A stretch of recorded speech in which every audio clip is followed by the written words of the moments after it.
We play and call it work. Hey there guys, Quirk and Luka here, and we're here to show you an awesome new game available on Kickstarter called Core Space. And we had a chance to actually talk to the creators about the game and take a look at it ourselves.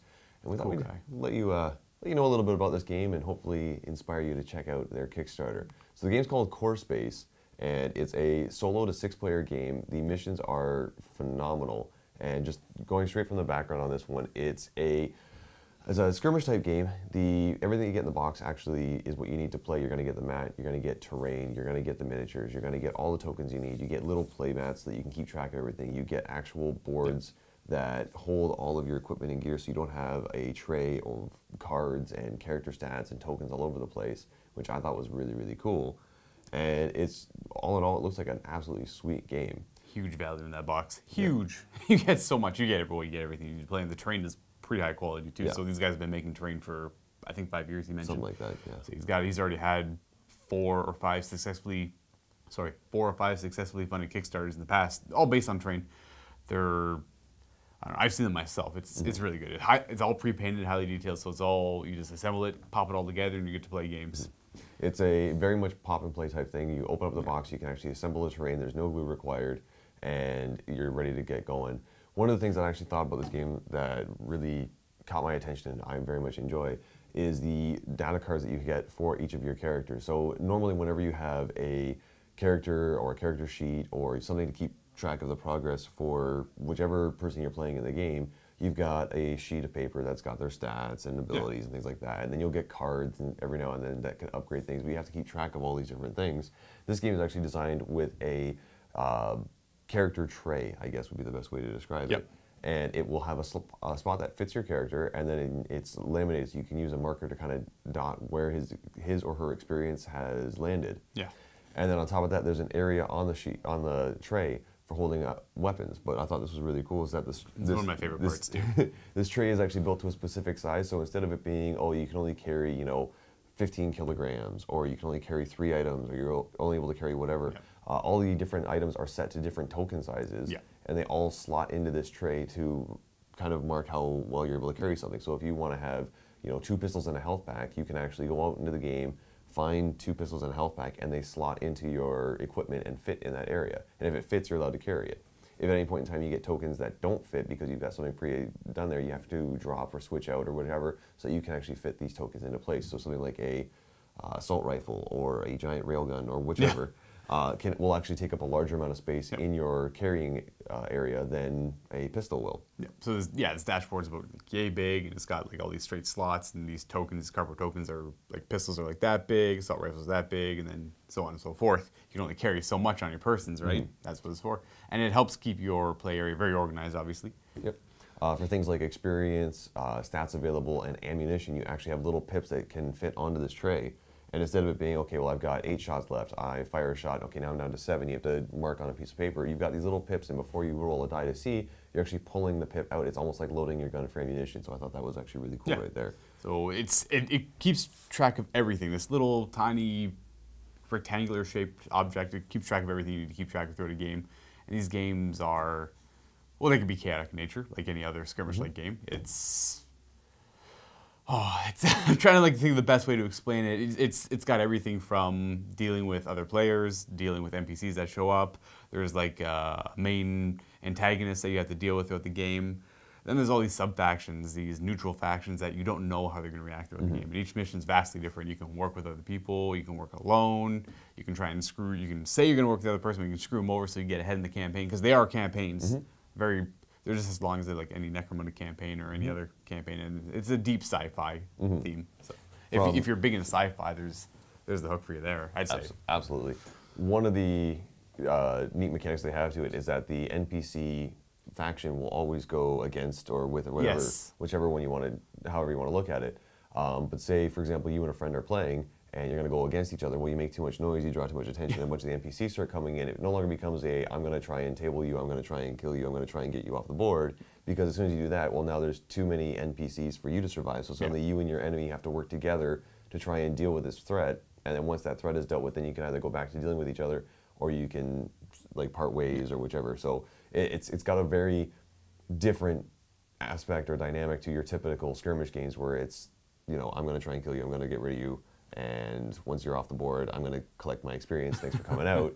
It's very much, okay, we both have a common enemy that we need to deal with. And it can be things like the NPC. They've got the... there's enforcers. There's the enforcers. There's the... The harvesters. That's it, the harvesters. Are the main antagonists. They're like a race of sentient robots. They look sweet. And they're essentially like biomass hunters. So, and then, again, you got the enforcers, which are like the military police that can come in and try and deal with something. But even the military police can help end up as an NPC, helping you deal with the harvesters. Because you yourself, which I guess we haven't played, you're like a smuggler, essentially. You're like a ragtag crew of space cowboys going around and just, I don't know, acquiring certain illegal resources to go from one planet to the next. And those are your missions. You're trying to make money, level your guys up, and you have a ship to maintain. This ship costs you money, and between games, there's a lot of upkeep to this ship that you have to sacrifice funds to keep it going, or else you're not able to keep going. Listening to the description from the creator actually reminded me a little bit of the Firefly That's series. what I was going to say, Firefly. It reminds me so much of Firefly in the sense that you are a space smuggler, and at the end of the day, you're just trying to keep your crew fed and your ship working. Yeah. So I thought that was actually really, That's really cool. essentially it. Yeah. Going back to the game mechanics, though, one of the things that Luke and I both thought was amazing is that you can actually find physical loot in the game. And it's not okay, well, I'm going to go to this crate and I'm going to roll on a chart to see what's inside. The crate is actually a physical piece of terrain that you can open and you know, get the Legend of Zelda sound going there, and you open it up. And the pieces that you find inside are actually what fits onto your board. So you can open up this crate that has enough room to hold 2 upgrades or 1 upgrade or whatever, and you open it up and it's like, oh, well, I found a med pack and a pistol, or I found food and repair parts, or I found this or that. But the thing is, as you take it out, you actually have to put it on the train. If you can't put it on the train, then it stays there, and that means someone else can go to that crate and grab it. What I like a lot about this is that before the game even starts, the items that you can find in that match are already predetermined. Yeah.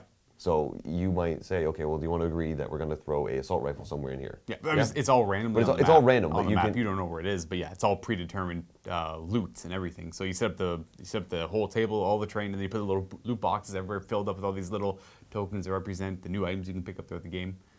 So very, very neat mechanic right there. I just like the fact that it's, you know, you go on the board and it's like, okay, somewhere on this board is probably something really good. So you start searching all these crates and it's like, oh, you actually get to open the crate and see what's inside. You're like, oh yeah, I found exactly what I wanted.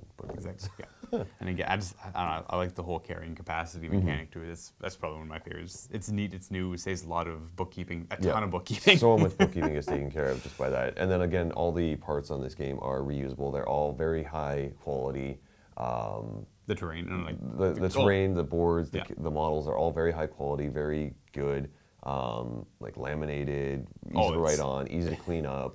It's like, compressed. It is heavy duty. Yeah, he was telling us, and you put the pieces of terrain like between 2 spots, like as a bridge, and like you just load up models, and they won't break, they won't bend, they're not gonna warp to temperatures or anything like that.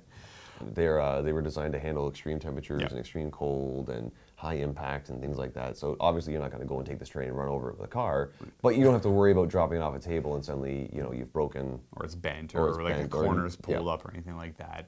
It's like, again, these guys have been making terrain for years already, so they just decided to go, well, they want to go into a game, so here they are into their game, and it's a neat idea. This train also works for, this is the type of train that you just make, right? So this train works for any other game that follows in. So there's like outpost terrain, there's wasteland terrain, there's the industrial terrain. Industrial, like correct, we've got pictures of it here, but we're like just going off memory. Yeah, I guess we're so excited about it because it's just like super, super awesome. And the thing that's also nice about it is that the terrain isn't just your typical, you know, walls and doors. They've also got a bunch of like, well, loot crates. They actually have legitimate crates, and then you've also got like display boards, computers, like vending machines. All this stuff is actually it comes in the box. Yeah.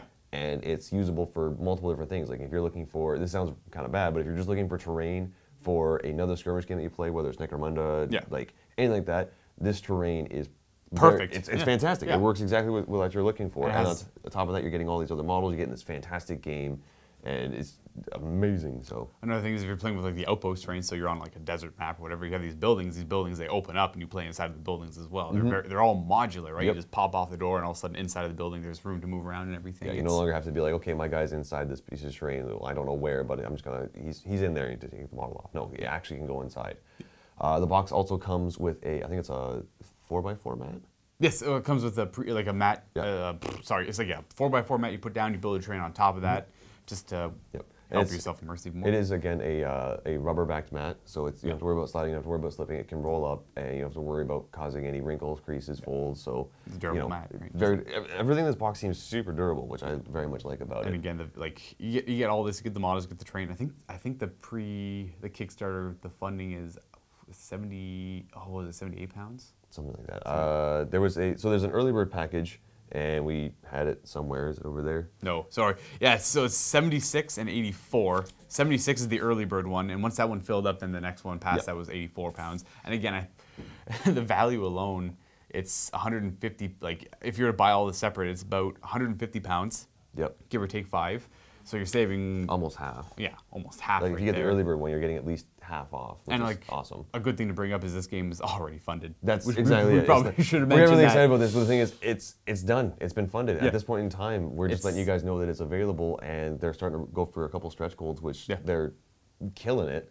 So it's almost it's a guaranteed thing. You go out there, you jump on this Kickstarter, and you're funded. You're done. So one thing to mention is these guys have a good reputation of, I don't know if you heard, but Kickstarters tend to ship out later than what you would expect. These guys have always been on time. They have a good reputation.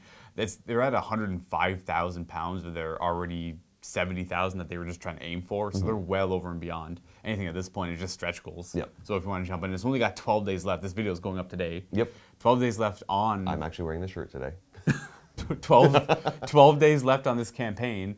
And next Monday, today's Monday, next Monday we're going to throw out another video as a reminder for you guys to jump back onto this when there's only 5 days left. Yep. And then, that'll be your last chance to get it before they start going full retail after the Kickstarter. Yeah, so if you want to save a good chunk of money and also get a fantastic game, go ahead and click the link in the video description below.